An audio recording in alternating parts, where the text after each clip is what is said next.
Let's do this mock draft. So we are going to use Pro Football Network's mock draft. It allows for some trades. For the Browns, we're doing 4 rounds. So go ahead and let's start this and see who the Titans take.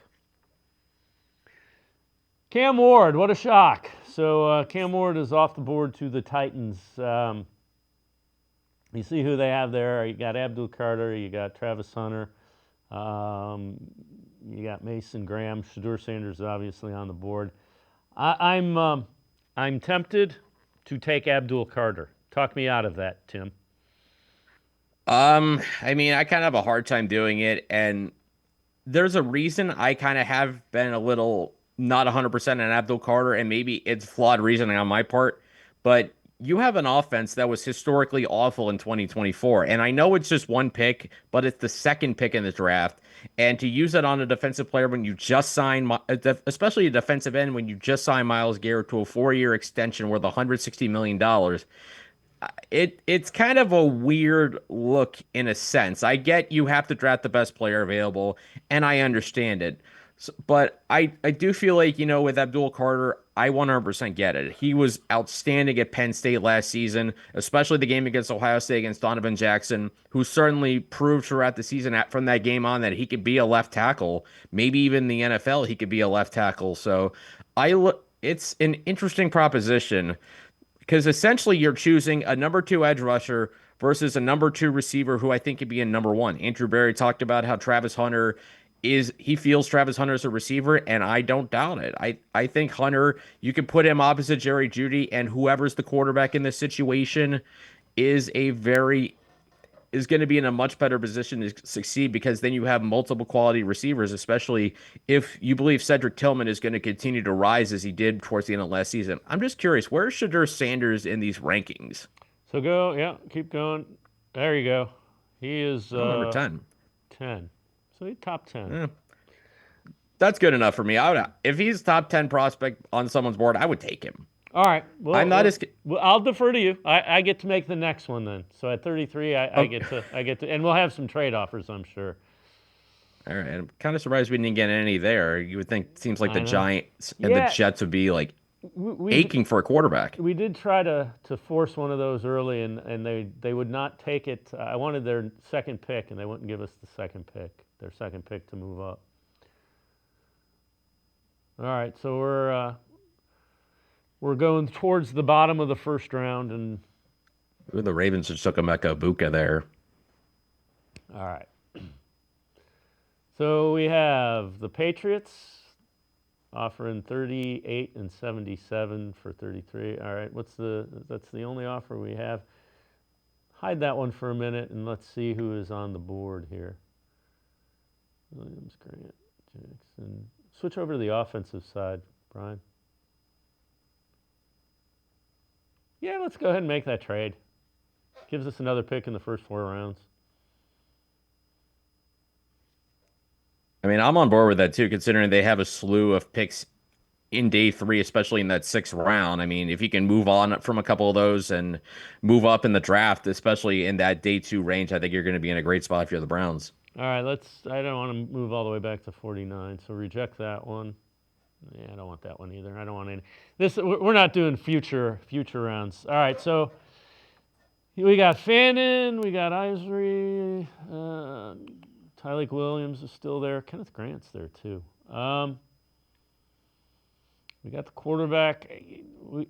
I'm going to go with Kenneth Grant, just because they released. They had the salary cap issue to clear some space. So let's take Kenneth Grant. They released Dalvin Tomlinson. I was blanking on his name for a minute there. So I'm going to go Grant. You can make the next pick coming up here, Tim. All right, I would say I do like Kenneth Grant. I think, putting him with Mike Hall Jr., I think they can complement each other real well because Mike Hall Jr. is more of a pass rush D tackle, and I think Kenneth Grant's more of a run stuffer. Probably got overshadowed a little bit by playing next to Mason Graham, but I think Kenneth Grant certainly is first round caliber type. Certainly could sneak in the first round. All right. So, yeah, no, we're not going to do that one.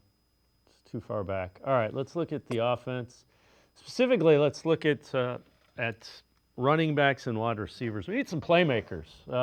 You like any of them at 67? I really like Caleb Johnson, powerful back, physical, got some burst to him.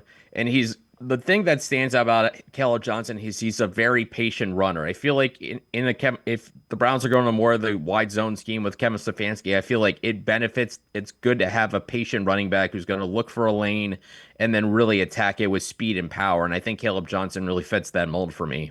Let's look at the other available running backs, see who else is there, Brian, if you click on that. Scadoo, you got that? Okay. Click on the wide receivers real quick. Higgins, Noel, Restrepo. All right. You want to do Caleb Johnson? Are you concerned at all about the slow 40 time at the combine, Tim? No, I think, I'm my more concern is, is he going to be able to pick up chunks of 10 and 20 yards rather than, 40, 50, 60 yards? Because I feel like if you can get chunk plays, that makes any kind of offense easier. And for the Browns, essentially, you have your speed back in Jerome Ford, who can be a home run hitter. I think you need a guy who's going to, constantly get 4, 5, 6 yards and really press the line of scrimmage. And, even if he's a guy who doesn't rip off an 80-yard run, if you get a guy that constantly breaks off 20 and 30-yard runs, like a David Montgomery, I mean, that's incredibly valuable. You see what he's done for the Detroit Lions. All right, let's go ahead and we'll take Caleb Johnson from Iowa. We got another one coming up in 10 picks after our trade, I believe.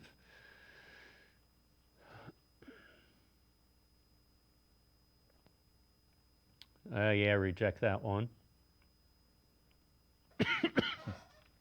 Now I think let's see who's available here. The 82 might intrigue me, so hide that one and let's see what we got.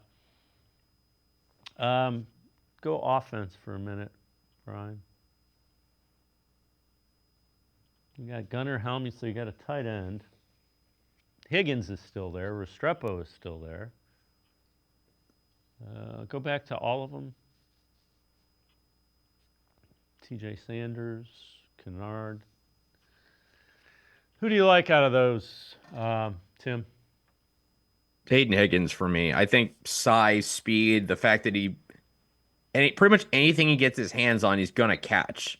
And I think obviously having that size with Cedric Tillman as well, you get another big body out there, and you kind of let Jerry Jeudy kind of have that flexibility to play outside or inside. You can really you can really create a lot of options if you have a big guy like Jaden Higgins who's quick. He's got enough speed, and his hands are absolutely sensational. So I think for me, he's my pick. Yeah, I was between Higgins and Restrepo. I like Restrepo, but Higgins. Let's go ahead and take Higgins with the 77th pick. So I think we have 94 as our next pick, which might be the final one. Now, it looks like we still have 103. Oh, 103. Yep, I forgot we did. All right, here we go. They just went to Shamar Turner. Go to the next one. Click next, Brian. Let's see what we got here. Who's still on the board? Go ahead and minimize that. Oh, Latham Ransom. We do need a safety. Look at the offense. See what offense is. Who do you like out of here, Tim? I really like Holland Pierce, the tackle for Rutgers, big guy. Obviously the Browns signed Cornelius Lucas, but I think, adding more talent on the offensive line, especially if you want to continue that youth movement there. I think adding a guy like Pierce with some size, I think you can really start to kind of see the future of that offensive line and, potentially get another starter in there, considering Jack Conklin's getting up there in age, although it was good for the Browns that he was able to play through the season last year. So would you go Pierce above Scadaboo? I'm tempted just because I think you need some playmakers, but I get what you're saying with the offensive line and getting younger. I will say I have said before I have a man crush on Cam Scadaboo in this draft. Now we have another. He's my guy. You know what? We'll roll the dice because we have another pick coming up at 103. So let's take Scadaboo. Just because. What's on? Okay, I was gonna say I would have also considered Josiah Stewart, even though he's more of a pure pass rusher. I feel like that's a guy you could still use. All right, so go ahead and reject that. And our tackle went. So who do you like here? Uh, I mean, I'm torn with between a couple things here because we've gone all offense in this mock draft. So I'm tempted to throw the defense some love and go with Jordan Birch from Oregon, just to add more depth on the defensive line. I really liked how Birch played last season for Oregon. He's a former five-star prospect, really good lineman. But then I also look at, do you want to double up on quarterback and take Will Howard at 103? Because I think because we saw Shador. What's interesting is because we took Shador in this mock, and he really went to bat for Will Howard on Twitter after Will Howard did not have a good combine. So I wonder how. I know Browns just traded for Kenny Pickett. I wonder how Shador would feel about being a teammate of Will Howard because Yeah. there are different quarterbacks as far as like size and game almost because Howard's got a much Yep. stronger arm. He's bigger. He's mobile. He's been able to come through in big situations. I think where he needs to continue to develop is he needs to be more willing to take shots down the field. And we saw him really do that over the course of last season. Click on the defense just real quick. We did take the D tackle from Michigan early in the third round, so Oh yeah. we did get a D tackle. You know what? Okay. My bad. Let's go with Will Howard. Go with Will Howard because you can never throw enough quarterbacks at a Browns team. So when you look at it, and again, the Browns will have the opportunity to move up, down, and all around, just based on what they do. They got to get Tim. They got to get playmakers. They got to get guys that threaten the defense with the ball in their hand. I think the defense will improve if the offense doesn't turn the ball over and has some guys that can make plays, and they're not constantly going three and out. Yeah, I think that's an underrated thing. Is I mean, it's hard to play. It's hard enough to play defense in the NFL as it is. If you're constantly being thrown out on the field every 2 minutes of a game because your offense can't get a first down, can't sustain drives, can't put points on the board. I don't care how good your defense is; they're going to struggle in an NFL where we talk so much about complementary football. Complementary football. It's a phrase that Kevin Stefanski likes to use. You can't have complementary football if your defense is good and your offense is just not at all very good. And we saw just how historically poor, as I said, that offense was a year ago. You have to really improve that, I think, significantly, at least to be average, to really see the defense become closer to the form it was in 2023.